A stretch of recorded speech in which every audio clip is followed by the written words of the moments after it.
Today on an all-new Dr. Phil.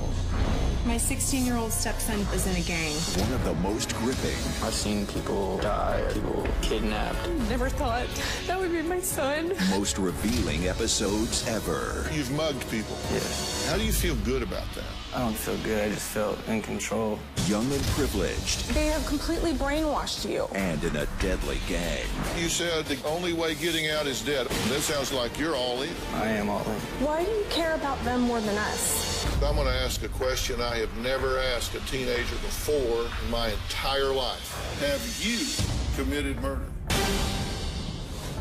Street wars and unthinkable violence. Retaliation for murder and rival bad blood.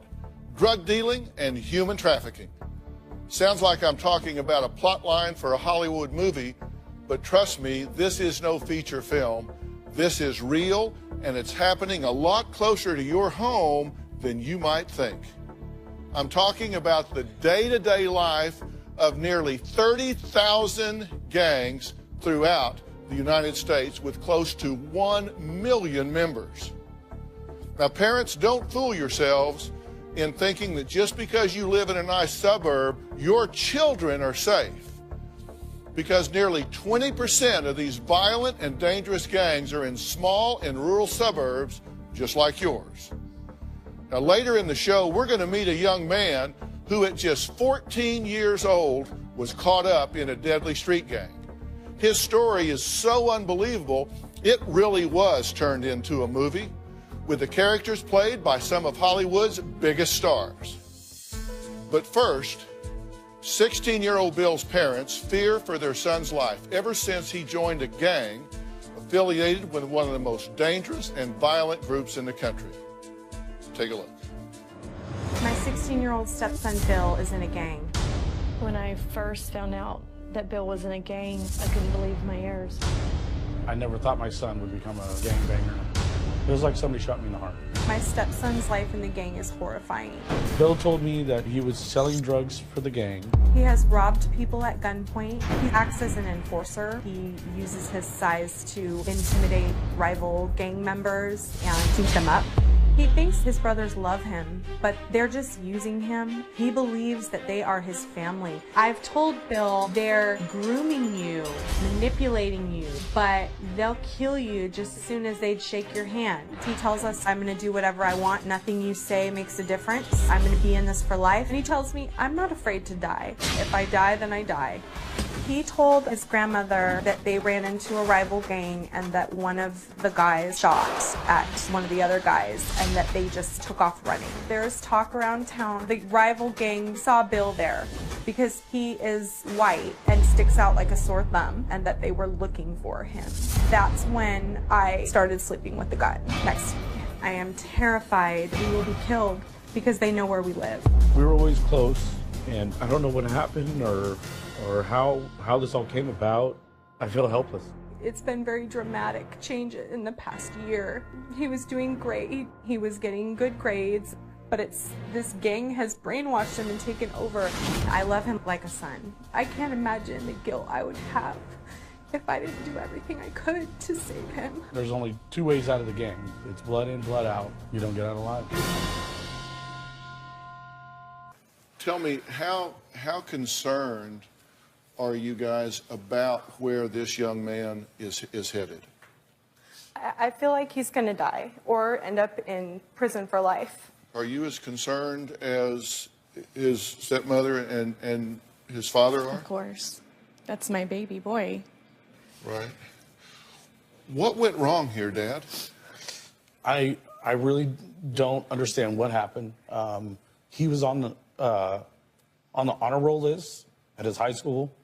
I don't know what changed, but you could just tell something changed inside of him. There was like anger and just animosity towards Stephanie and I. And then some friends of mine pointed out, hey, have you seen your son's Facebook or, and your, his Instagram? And I was like, no.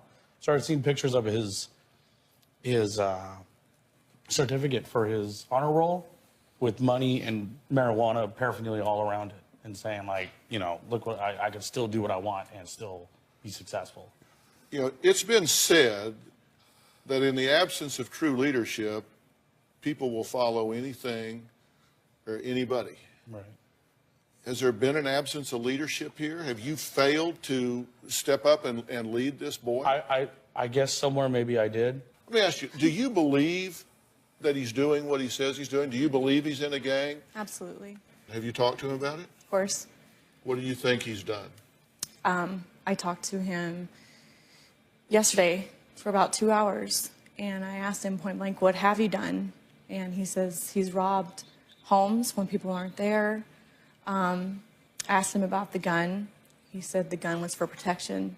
You said you just asked him yesterday? No, I've asked him before, but yesterday we had a long, intensive conversation about actually what he's done.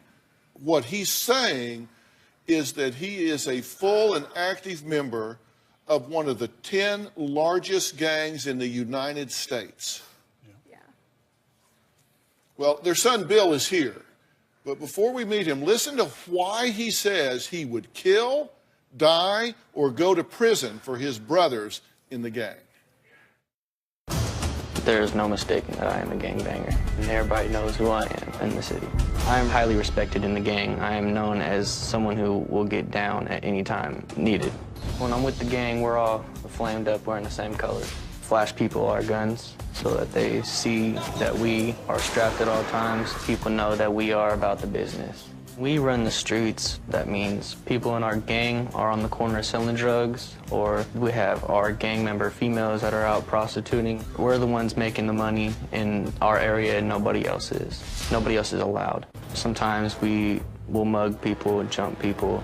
We do anything we have to do to create fear to others. As a homeboy, I was down to take care of business. Some errands will just be going to the store, snatching a bottle, or raiding someone's backyard. It's fun when you're doing it.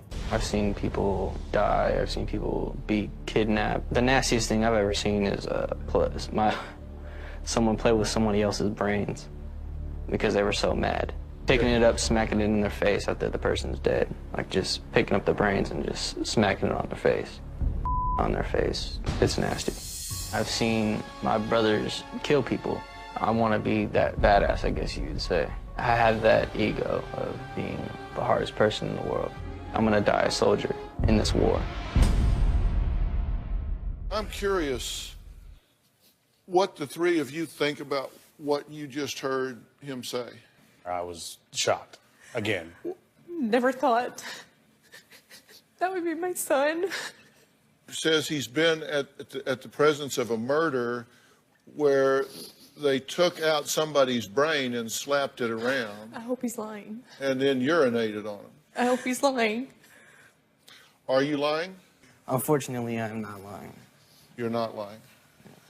I just feel like you're a better person than this stuff. And I just can't believe you could go out and do those things and see those things and just go home like nothing happened. That's really scary to me.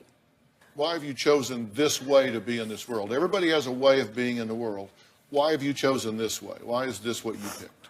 I didn't necessarily pick it. It just fell. It just, I chose my friends and then it started happening. But you're choosing it now. Yeah. I wrote down what you said. You said, it's blood in, blood out. Only way getting out is dead. I feel so much love for my brothers. They mean everything to me and all I have. Mm-hmm. They'd kill for me. I'd kill for them. I want to die for my brothers, get locked up for my brothers. I'll do anything for my brothers. You said the gang is like a drug. It's a rush, a feeling of power. I'm a fully active member. It's like when you see a famous person, you see me on the street, they know who I'm with. So that doesn't sound to me like a reluctant participant. That sounds to me like you're all in. I am all in. And so you've mugged people. Yes. How do you feel good about that? I don't necessarily feel good. I just felt in control, like they were doing what I told them to do. We're going to take a break. And next, I'm going to ask a question I have never asked a teenager before in my entire life. And if Bill's honest, I think he's going to shock you and his parents. All that's after the break.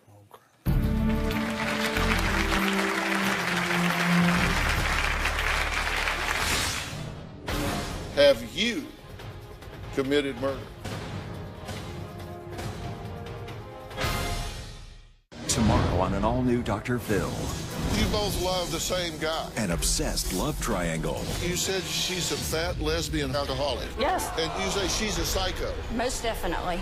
They both claim they're the one he loves. You say you were engaged to Chris. He gave me this ring. We looked at wedding dresses. But what does he say? Did you ask her to marry you? Not that I can recall. Do you have trouble being unclear? I do sometimes. Tomorrow. Then on Monday, she accuses her mother of sex abuse and murder. Are her recollections real? I have memories, and I have memories. None of it happened. Is everybody ready to hear the truth here? That's Monday.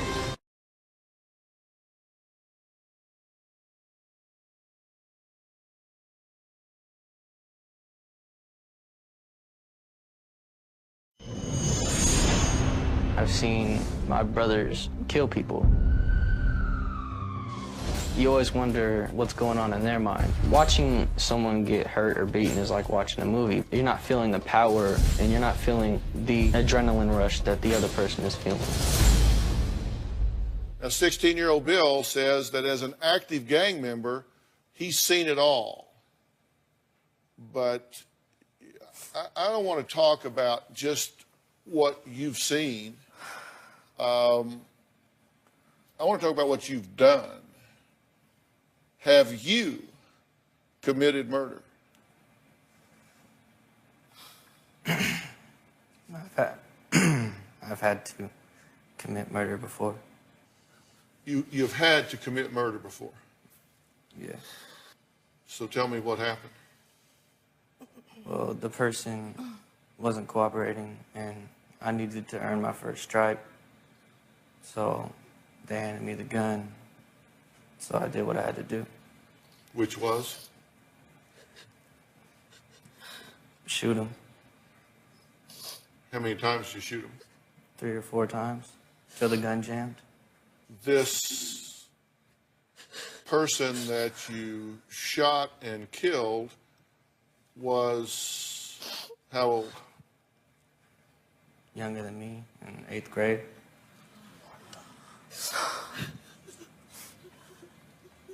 What is wrong with you? Wow. You sleep at night. I've never expected anything like this to come of my son. Anything at all. We're a nonviolent family.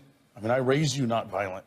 You got a loving family. You got a huge family that loves you. I do. This is serious.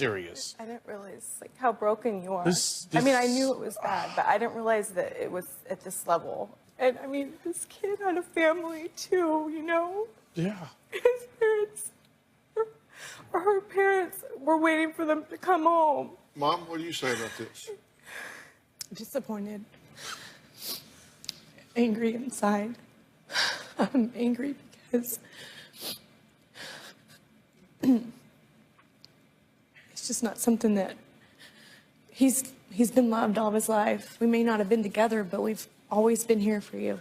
So how did you feel when you shot this child to death?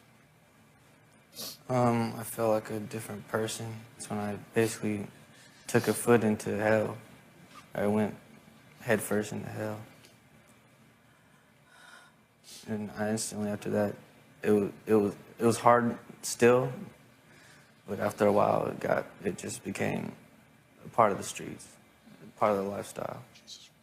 Have you committed other murders? Yes. How many times have you killed someone? Tell me you're lying. You just tell me you're lying. Tell me you're lying. I don't think he's lying. How many times have you killed someone? You're making it up. It's not funny. Are we talking 5 or 20? More like 5. I wrote it down. He said, I wanted to roll deeper, so had to kill someone. Kid was in the 8th grade, I think. His boys tried to jump us. His fight was broken up by a security guard. So I went back to retaliate and shot him 3 to 4 times with a .22 Smith & Wesson. The gun jammed because I shot so quickly.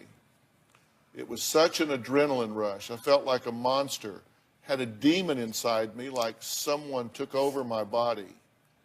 It was hard for me to do, and doing it again was even harder. Why do you care about them more than us? That's what I don't get. Why? It's like they have completely brainwashed you. Where's your heart? Do you have any concern for your family here on stage, these folks? Yeah, I do.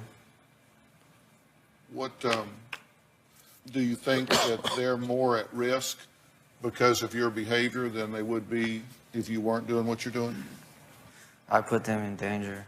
I've involved my family kind of in the life because I did have to call my dad to come pick me up.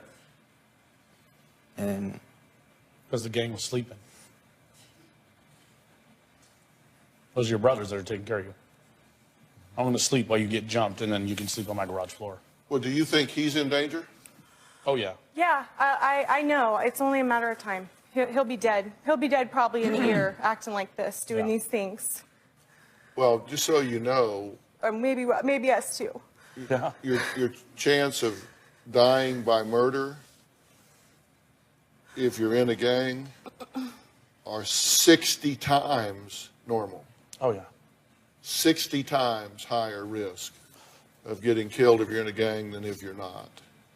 You know, young men aren't the only ones caught up in the dangerous gang lifestyle. Bill says there are plenty of girls who choose that life as well and will do anything to be accepted. Find out what anything means when we come back.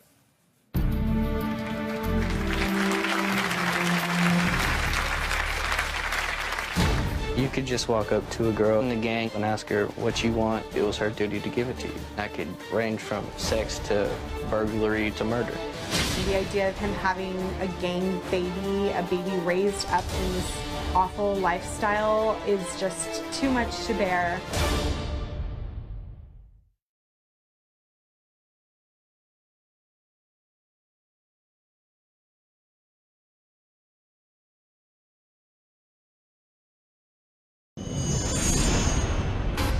The girls in the gang don't have any money. They ran away from home. We're giving them a place to stay, so they gotta give us whatever we want. That could range from sex to burglary to murder.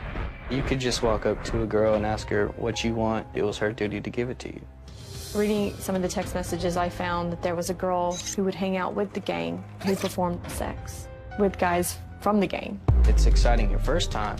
After a while, it just gets old. It's not really that pleasurable. I didn't have to earn that. That was just handed to me. He is having unprotected sex with 2 different girls that are in the gang. The idea of him having a gang baby, a baby raised up in this awful lifestyle, is just too much to bear. Even worse is an STD. He could get HIV and die. Well, that's apparently at the bottom of the list of concerns, given what we're talking about here today. You say you're involved in drug trafficking and prostitution and killing people when need be, and all. So, I don't know, how does that pay? Do you have money? No, I can go get it, but I choose not to. No, you're doing all this so somebody else can get money. You're paying taxes. They're using you. Where does the money go for the drugs and the prostitution and all that you and your homeboys are involved with? Who gets that money? The person who's running it. Because you've actually borrowed money from your mother and stolen money from your grandmother, right? Yeah. Is that because you're not very good at being a gangbanger, or you're just so far down Can you have an accountant? that the money doesn't get to you? Does it get absorbed up higher Yeah. in the gang? Somebody else gets the money? Yeah. You know, Dr. Phil, I'm sorry to interrupt, but I want to say he wants to have his cake and eat it too. He wants to go run around on the streets like a wild rabid dog and do whatever the hell he wants and hurt whoever he wants and take what he wants. And then he wants to come home and sleep in his little queen-size bed and watch his TV, play his and PlayStation. he's spoiled at home and get everything you want at home. And then you want to go and live your life. And you can't straddle that line. Why are you here? I honestly came here to get help because, like I said, this life is not going I don't believe it. I don't believe it. We've heard it before. We've heard this How many before. times have we heard this? It's easier believe it. said than done. I agree with that. I can say it all I want, but to actually do it is the hard part. I mean, of course, I want to get out because I want my family to be safe, but when I get a phone call from one of my brothers, or if I get a text message, it's something about it makes me just want to leave my family and join up with All the them. more reason why you shouldn't have a phone. But why are you here? Why'd you come here? I came here because I was told to come here, and that I was asked to come here By? by my stepmom, Stephanie. She wanted you to come. Yes. It wasn't your idea? No, it was not my idea. But, I wrote a letter. right. And both then ours. I mentioned it to Bill that I had written a letter, we and just Bill actually got excited and was like, oh, cool, I want to come meet Dr. Phil. Okay, hold on. What are y'all talking about here? You're having a separate conversation. Oh, we're having a conversation. Because it's co-parenting. It always seems like she's running the show. Well, you know he's what? with us You most of the left time. me to raise your son. Where are you? You better back up. No, I won't back I up. came Where here are to you? get Because- help, not for them to argue. I'm not here to argue. I'm here to I'm say good enough to raise the your reason. son, Hold on, but hold on, don't hold on, hold on. say anything. Don't go there. Sorry. All right. Do not go there. It's a whole different show. It's okay. Calm down. Okay. It's good. All right, let's take a break. Next, stepmother Stephanie places a lot of blame on her stepson's behavior on his mother, Gina. I knew it. She says she's more concerned about looking Thanks, like a good Phil. mom on Facebook than being one in real life. Let's take a break.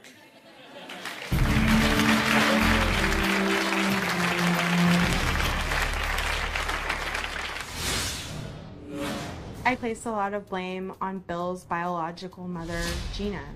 She's far too concerned with partying, going on trips, golfing. I wish I could do all those things, but I'm at home raising Bill. She is a part-time parent. She tells my husband that he needs to get rid of me, that I'm a snooty bitch.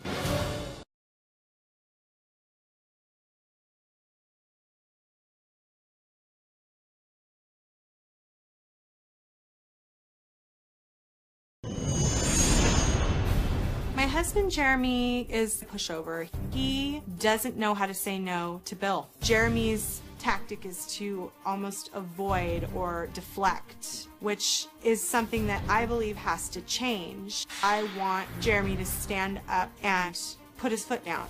I don't feel that Jeremy and I are a united front. That's created a lot of problems in our marriage because it makes me resentful. I want this nightmare to be over. I refuse to live this way. Is there any doubt in your mind that your son's in a gang? No, no doubt at all. Is there any doubt in your mind? No. Is there any doubt in your mind? Okay, so then it just becomes a matter of what he's doing. You said that you have robbed liquor stores, houses, committed muggings, witnessed murders, and now you say you have committed murder somewhere between 1 and 5 times. And you got to be thinking, how much of this is true? I don't know. I want to believe that this is just some fantasy that you've hijacked from a movie or a video game or something. If what you're saying is true, you're in a lot of trouble, buddy. If what you're saying is not true, you're headed for a lot of trouble. One thing I do get, you do have a sense of acceptance with these brothers, as you call them, right? Yeah, of course. I mean, they're my brothers. I feel more than accepted. I feel loved. Right.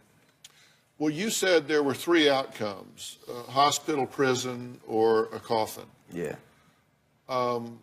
If these were people that really loved and cared about you, wouldn't they want a better outcome for you in your life?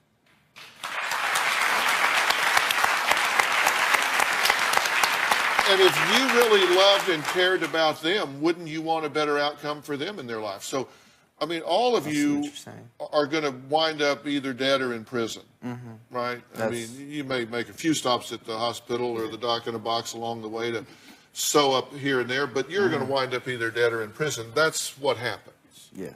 If these people love you so much, why do they want that for you? It's a good question. Why wouldn't they be chasing you away with a stick? If they loved you, why wouldn't they say, get out of here, don't you ever come back here, don't be around here? You have a family, you have a home, you have a brain,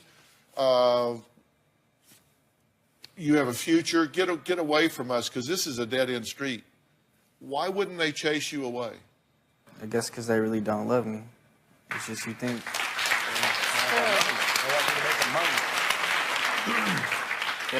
They make it feel like a brotherhood, and you don't. I mean, now I can see it, but before I didn't. I never would have thought of it like that. I really get and understand that the #1 need in all people is acceptance. And if you feel acceptance, I get that. But I'll tell you what I know. You let one of them get busted and need somebody to trade, they will roll over on your ass before God gets the news. And, you know, the good thing about the history of gang life is we don't really have to speculate if I'm right or wrong. All you have to do is just look at the history. Next, he joined a dangerous gang at just 12 years old. He's been shot 3 different times and faced life in prison. Curious what he has to say about Bill's willingness to die for his brothers in the gang. We're going to talk to this gentleman after the break.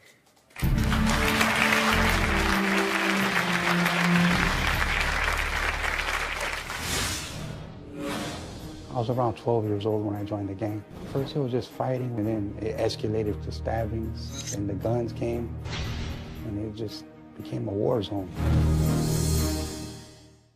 Tomorrow on an all-new Dr. Phil, they both claim they're the one he loves. You say you were engaged. He gave me this ring. But what does he say? Did you ask her to marry you? Not that I can recall. That's tomorrow.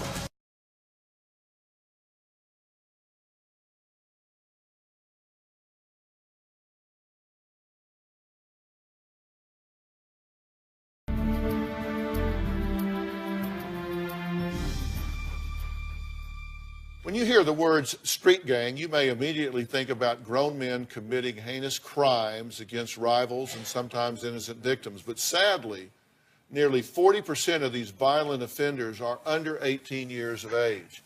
That's nearly 400,000 teen gang members. Now, my next guest, James, joined a gang at just 12 years old and lived a life on the streets that nearly cost him his life several times. Take a look. I was around 12 years old when I joined the gang. I came from a dysfunctional home, so when I ended up meeting these group of individuals, which became my friends, I felt a part of something. My gang was my family and my whole world. At 12 years old, first it was just fighting. We'd have football games with rival neighborhoods, and it was just fun. And then it escalated from jumpings to stabbings, and the guns came, and it just became a war zone. The more evil things I did, the more I was respected, the more I was liked. I've been involved in numerous shootings, and I've been shot on 3 different occasions. I had numerous near-death experiences. I had my best friend die in my arms. He actually took my bullets. They were meant for me. So I became angry, hurt, and I wanted to get revenge. I spent over 20 years of my life in and out of prison due to my gang affiliation. I became a more violent person inside there. I became a monster. The best way I would describe prison, it's lonely, it's miserable, it's cold, it's heartless, and there ain't no one in there that cares about you. It was a lot of wasted years. I did all that evil and all that damage for nothing. Well, James, I appreciate you being here. You've been sitting in the audience listening to this whole thing. He's talking about this love, this brotherhood. Is he right or is he misguided? I felt the same exact feelings you felt. And it was my whole world. But after you get older, after I sat all those years in that lonely prison cell and facing 27 to life on my own, by myself, and no one accepting my phone calls, no packages, nobody there, I realized, excuse my language, I'm a dumbass. I picked the wrong career here. And, Well, wait a minute. You wound up in prison for what? Assault with deadly weapons on rival gang members. Assault with deadly weapon. Okay, and so this was against rival gang members, so you were protecting and representing your group, your gang. Yes, sir. So when you went into prison, then you would expect that, you know, they're there for you. I get no letters, no visits, nothing. They had no more use for you, so you're gone. It's just out of sight, out of mind. You know, I understand, you know, wanting to be respected. I understand wanting to be loved, but be your own man, be a leader. You have a nice, big, loving family. What are you thinking? I want to add somebody to this conversation because joining us via Polycom is Sonny Hostin, former assistant U.S. attorney and CNN legal analyst, good friend of mine and a good friend of the show. Sonny, how you doing? Wow, I'm in shock about some of the things that I've been listening to for the past hour almost. I mean, bottom line is, Dr. Phil, this is something prosecutors live for. And we put people like Bill away every single day, not only for his actions, but the actions of other people in the gang. He's going to be criminally liable for everything. And when it comes down to it, he may not even realize that the government has a cooperator within the gang right now. And that person will roll over on him in a heartbeat for a deal. He could be friends with an informant right now and not even know it.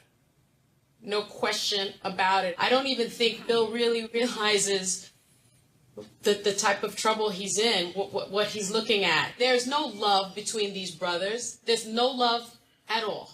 Trust me on that, Bill. Trust me. Yeah. Another point is it can be done because James has turned his life around. He has gotten out. He is alive, and he is making a contribution to society. So, I mean, it can be done.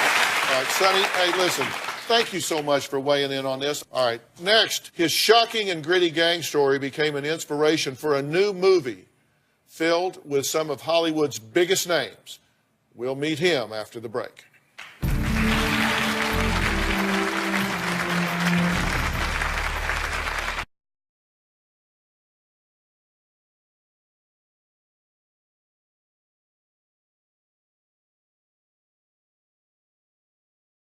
If you're going to be in the Los Angeles area and you would like free tickets, go to drphil.com and click on Be in the Audience. Because we have a lot of fun here, don't we? Or you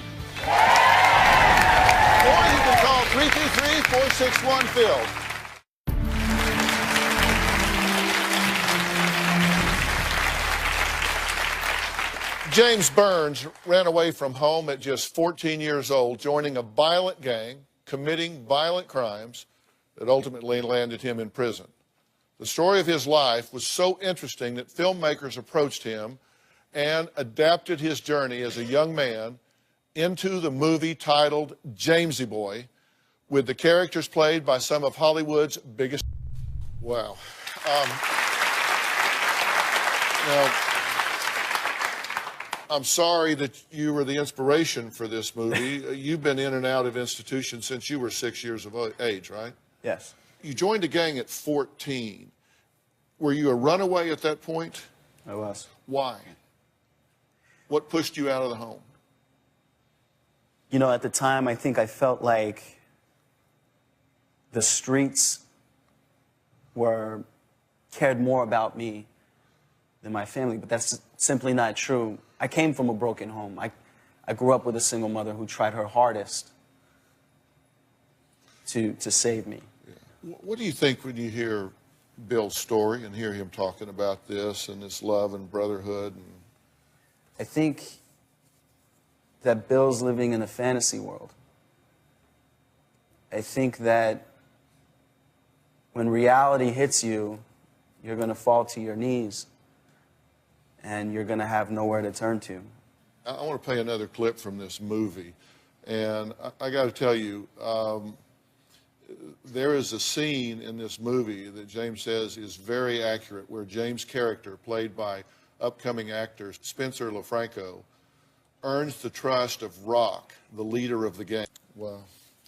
Was that the moment in that hierarchy where you earned the trust of the leader? Yeah. It was a turning point for them because he had trusted me at that point. But it was a turning point for me because I had picked a lane. I decided that I was going to go down this path, unfortunately. And then you got convicted of felony armed robbery. Yeah. Right? And it was 14, but they put you in adult prison. I was charged as an adult, and I got sentenced to 12 years. What do you say to Bill here as he sits here today? Bill, I think you're in a lot of trouble right now if what you're saying is true. You can stop right now. There are only a few things in this life that you're in control of. And that one of them being your choices. Next, after hearing both James' stories, is Bill willing to never speak to these people again? Is he willing to make a stand and make a turn? Or is he going to wind up dead or in prison? We'll be right back.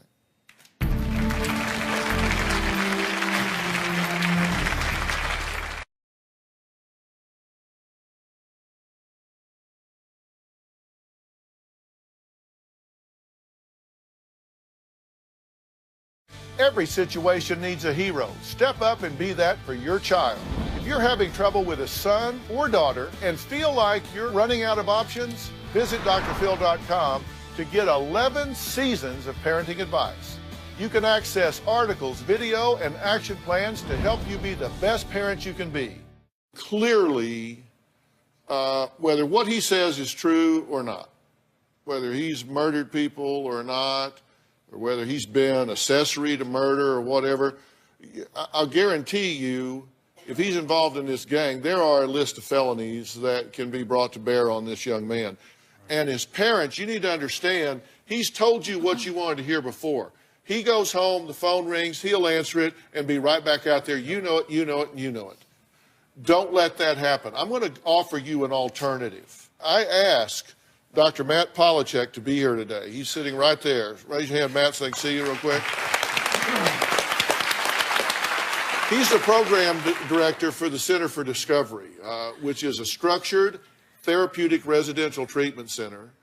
And I am going to highly recommend that you accept the gift that's being offered for him to go there and undergo a very intensive intervention and treatment in this residential program. Dr. Polachek, am I describing this accurately? Yeah, you're spot on. I really think that the separation will be great, a chance for him to work on his identity and learn to love himself. I think he really deserved this opportunity, and Dr. Phil is so generously providing it. What do you think about what I'm saying? I agree. Whatever part of what you're saying is reality, whatever part of it's fantasy, your moral compass is gone, and you need some healing, and this family needs some healing. Are you with me on this? Definitely. Are you with me on this? Are you with me on this? I agree. Matt, you've got your work cut out for you. I want to thank all of my guests today. And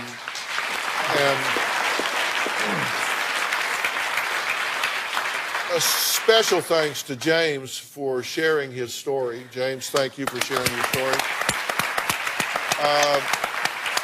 And also to James Burns for allowing this inspirational movie to be made.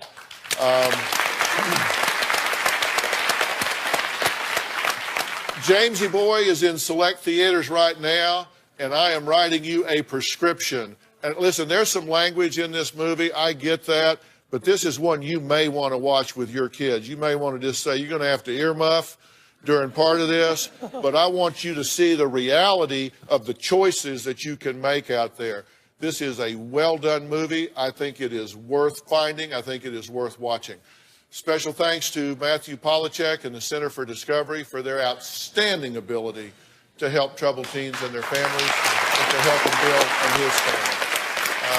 Also, a special thanks to Wes Shield, the experts in transporting teens, and a special thanks to Sunny Hostin for lending her expert advice. So we've had a lot of things, a lot of resources brought to you today. I hope you grab a hold of them. Thanks for being here. So long.